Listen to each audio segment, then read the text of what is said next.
E aí, pessoal, hoje nesse vídeo nós vamos nos dedicar a explicar sobre um assunto de maneira bem objetiva, que é o caso da urbanização. Para você que está se preparando para o PISM, para o Enem, ou se interessa sobre esse assunto, urbanização é a respeito desse assunto que eu vou falar. Mas eu gostaria de deixar bem claro que eu não vou abordar aqui de uma maneira complexa, profunda, esses assuntos, muito menos de uma maneira acadêmica. É de uma maneira bem pedagógica, rápida e objetiva, principalmente para quem vai fazer os vestibulares. Agora, de qualquer maneira, é importante lembrar que a reflexão sobre esse assunto é muito importante. Primeira coisa que eu gostaria de falar é esse mapinha, esse gráficozinho que eu estou trazendo aqui para vocês. Na urbanização, você já está vendo aqui o seguinte: quando foi que a porcentagem, a quantidade de pessoas que moram no mundo urbano ultrapassou a porcentagem, a quantidade de pessoas que moram no mundo rural? Se você analisar esse gráfico, você vai perceber que é por volta apenas de 2008 para 2010 que o número de pessoas que moram na cidade ultrapassou o número de pessoas que moram no campo. E aí você pode concluir que, de fato, a urbanização é um fenômeno, na verdade, bem recente. De acordo com o historiador Boris Fausto e também corroborando aí com o historiador Jacques Legoff, na verdade, na Idade Média, para a gente ter uma ideia, eram necessárias 100 pessoas trabalhando no campo para alimentar uma pessoa sobrevivendo com qualidade na cidade. Ou seja, a cidade sempre foi uma unidade de desenvolvimento muito difícil de ser mantida. Pessoas morando na cidade sempre eram normalmente as pessoas da elite ou ligadas ao comércio ou ainda os escravos dessa elite. Agora, a cidade moderna, a cidade do capitalismo, o modelo contemporâneo de cidade é um modelo extremamente recente. E esse modelo apenas tem abrigado mais da metade da população do planeta no século 21. Muitas vezes quando eu falo assim, cara, imagina aí pra mim, quando foi que você acha que a porcentagem de pessoas que moram em cidade ultrapassou a porcentagem de pessoas que moram no campo?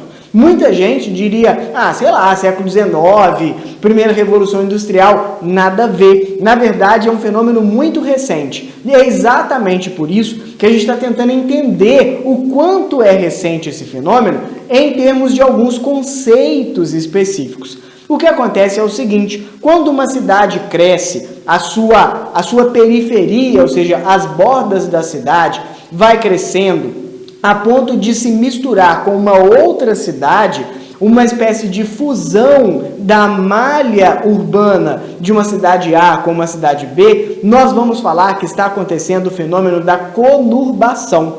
A conurbação é um fenômeno de fusão física aí entre a malha urbana de diferentes cidades, as malhas urbanas de diferentes cidades. Fica aí então já essa dica super importante. A conurbação, ela diz respeito à fusão entre diferentes cidades, a malha urbana. E aí a gente gosta de dar exemplos, claro, porque normalmente nas provas são os exemplos que vão aparecer. E aí eu lembro para vocês, por exemplo, da espécie de fusão entre Belo Horizonte, Contagem e Betim. Normalmente, a região metropolitana de BH é, na verdade, uma região que sofre conurbação visivelmente, porque a malha urbana acaba se juntando uma com a outra. E aí fica essa dica sobre a conurbação. Um exemplo que eu gosto de dar para os meus alunos é que uma mera estrada acaba virando uma rua no processo de conurbação. Onde era uma estrada, uma via de trânsito rápido, vai aparecer escolas, vão aparecer igrejas, vão aparecer faixas de pedestres. Então, nesse sentido, a conurbação mostra que os lugares que eram de separação passam, na verdade, a ser lugares de conexão, ligação. Tá legal? A megalópole é a fusão dessa malha, não entre cidades quaisquer, mas entre metrópoles. Quando a conurbação acontece ela entre metrópoles, nós falamos que estamos vivendo aí, dizemos que está acontecendo uma formação da megalópole.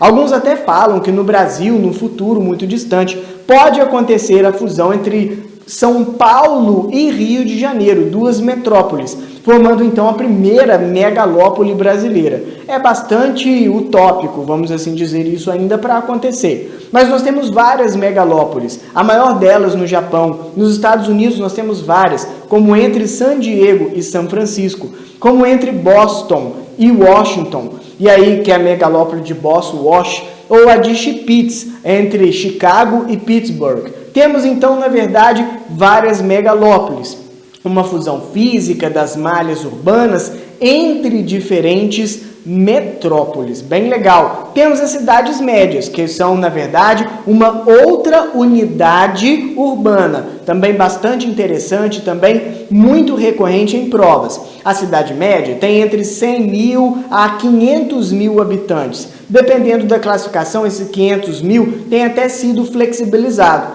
Vou te dar o exemplo da minha cidade, que tem um pouco mais de 600 mil habitantes, entre 500 mil e 600 mil habitantes. Essa cidade, que é a cidade de Juiz de Fora, ela é considerada uma cidade média. As cidades médias, elas têm funções muito importantes, porque elas vão equilibrar, exatamente, elas vão equilibrar a função das cidades. Elas vão oferecer serviços nem muito variados e muito robustos, mas também não vão oferecer serviços muito inferiores aos grandes centros. As cidades médias são importantíssimas para equilibrar a economia e também para equilibrar o inchaço urbano, para diminuir o inchaço urbano. Juiz de Fora, por exemplo, acaba sendo um ponto de atendimento para várias pequenas cidades e pessoas, em torno de Juiz de Fora. E as pessoas das grandes cidades, que já estão cansadas, da violência urbana, da poluição, problemas típicos de grandes cidades, também podem acabar interessando-se por uma cidade média. Então, a cidade média no Brasil, ela é um fenômeno urbano recente e de grande importância. E temos, finalmente, as megacidades. As megacidades são absurdamente lotadas de pessoas. Tá legal? As megacidades, elas têm mais de 10 milhões de pessoas vivendo nelas. Megacidade é um conceito demográfico, ou seja, precisa-se de que muitas pessoas estejam vivendo lá para a gente dizer que é uma megacidade. Tendo mais de 10 milhões de habitantes, normalmente, nós falamos de cidades nós falamos das megacidades. Já as cidades globais têm, na verdade, um outro conceito, que não tem necessária conexão com a ideia da demografia. Ou seja, tem gente demais, então a gente chama de megacidade. Pois é, esse é o caso da megacidade, mais de 10 milhões. As cidades globais, na verdade, elas apresentam uma outra conceituação. Uma cidade global é aquela que é muito importante para o sistema político e econômico a nível internacional. Ela tem uma internacional capacidade de polarização. Opa, peraí, o que é a capacidade de polarização? A capacidade de polarização é a capacidade de atrair para essa cidade pessoas e serviços. Uma cidade global não é qualquer cidade, é aquela cidade que tem uma capacidade internacional de atrair pessoas, de atrair serviços. Estamos falando de sedes muito importantes para o funcionamento do capitalismo, como é o caso de Nova York, como é o caso de Tóquio, como é o caso de Londres, ou como é o caso de São Paulo. São Paulo é considerado uma cidade global no Brasil. Não é das mais fundamentais em termos hierárquicos, mas é uma cidade global. Muito bem. Cidade global sempre passa essa ideia, como você está vendo aí na imagem, uma cidade que influencia o planeta. Não é para qualquer um. Agora, eu gostaria de falar para vocês um processo de reflexão. Vamos refletir um pouquinho para a gente pensar sobre essa realidade urbana, tá legal? E agora eu gostaria até mesmo de trazer alguns autores. Como eu disse para vocês, esse vídeo é bastante objetivo, é bastante direto ao ponto, é um resumo, mas não deixa de ser muito fundamental. E eu também não gosto de dar um ponto sem nó, eu gosto de deixar sempre uma reflexão. Então eu gostaria de pensar o seguinte: a tendência da urbanização atual é muito discutida. A gente tem dito sobre uma coisa chamada globalização. A maioria das pessoas tem a sensação de que a globalização é um processo que integra a economia, que integra a política, que integra até mesmo a moeda de um país com outro, muitos lembrando da União Europeia, costumes, falando aí do processo de americanização do mundo ou ocidentalização do Oriente. A globalização passa essa sensação de ser um processo de integração, de ser um processo de até homogeneização. Não é verdade? Pois é, mas quem fala que é justamente o contrário é um geógrafo chamado Milton Santos. O Milton Santos, no livro Por uma Outra Globalização, ele traz uma crítica muito recorrente em prova, que aparece muito no PISM, que aparece muito no Enem, que aparece muito no dia a dia de quem está se preparando para concursos. E você pode muito bem utilizar o pensador Milton Santos na sua redação. O Milton Santos ele fala o seguinte: a ideia do Milton Santos é que a globalização ela foi um processo de integração, é verdade, mas muito mais seletivo do que parece, porque a globalização ela integra locais já ricos em capital e desintegra lugares que já eram mais desintegrados. Exemplo disso é, claro, o aumento da desigualdade social, o aumento da concentração de renda. Hoje nós temos o 5G, hoje nós temos o celular, né, o iPhone, sei lá, o 12, sei lá, você tem milhares de tecnologias avançadíssimas, mas o problema da fome permanece. Nós temos um número cada vez maior de pessoas que morrem de fome. Nós temos um número cada vez maior de pessoas que morrem por conflitos. Nós temos um número cada vez maior de refugiados. Então, essa globalização, ela não trouxe a democratização da tecnologia, ela não trouxe a democratização do rendimento dos benefícios desse processo de desenvolvimento. E aí, na verdade, ela é um processo de intensificação da própria desigualdade. Ela integra lugares que já eram integrados, mas acaba excluindo lugares que já eram excluídos, como é o caso de países asiáticos ou do continente africano. Por isso a gente fala que é uma urbanização seletiva. E ela não significa, como eu coloquei para você no ponto 2, que é uma urbanização baseada na homogeneização. E aí eu coloquei assim: a urbanização cria estamentos sociais rígidos no espaço. Ou seja, a maior parte dos negros e pobres no Brasil, por exemplo, estão vivendo em áreas pobres, estão nos presídios, estão nas piores escolas, estão nos piores hospitais. A maior parte dos brancos do Brasil, a maior parte dos homens brancos do Brasil tem uma renda melhor, vivem mais próximos dos grandes centros, estudam em escolas e hospitais melhores. Fica muito claro, então, que esse processo de desenvolvimento internacional do capitalismo não trouxe a democratização junto com ele. Então, fica muito claro que esse desenvolvimento ele é segregante, ele vai segregar, ele vai selecionar e ele vai criar os chamados estamentos sociais no próprio espaço urbano. Quem muito fala isso é a Saskia Sassen, que você pode citar numa redação, e o Milton Santos, como eu falei para você.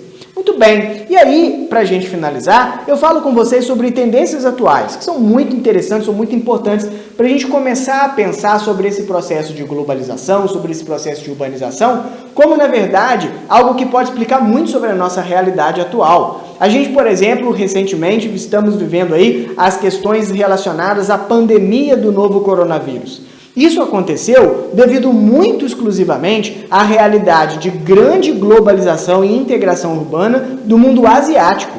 Nós dizemos que o século XXI é o chamado século da Ásia. É um momento no qual estamos tendo grandes oportunidades na Ásia de novas hegemonias, novas dominações geopolíticas, financeiras e assim por diante. Mas isso, graças ao quê? Você já parou para pensar que toda essa hegemonia asiática está conectada, na verdade, com o processo de urbanização da Ásia? Olha só, há 20 anos, menos de 10% da população do mundo vivia em cidades. Hoje, há 55% delas. Mais de 3 bilhões estão nas zonas urbanas. Mais de 3 bilhões de pessoas estão nas zonas urbanas. O mundo tem um pouco mais de 7 bilhões.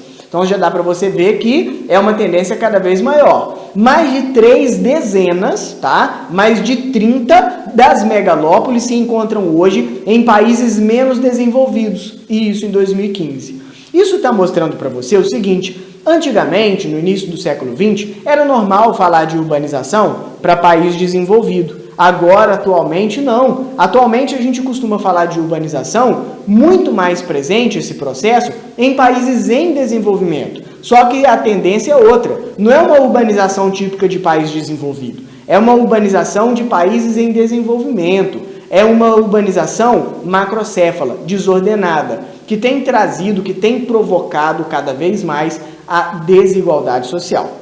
Muito bem, terminamos aqui esse resumo. Não deixe de curtir esse vídeo, compartilhar com seus colegas. Conhecimento é algo que deve ser democratizado, e também não deixe de assinar o meu canal. Também convido vocês a conhecer o canal do professor Jodeni, uma fera da história, professor maravilhoso. É só você colocar no YouTube o canal aí do prof.jodeni para que você possa seguir as mais interessantes dicas de história para vestibulares, etc., bem no sentido de um resumo bem rápido e objetivo para você revisar antes da prova e também para se inteirar um pouco mais sobre as ciências humanas. Tá legal? Beijão e até a próxima!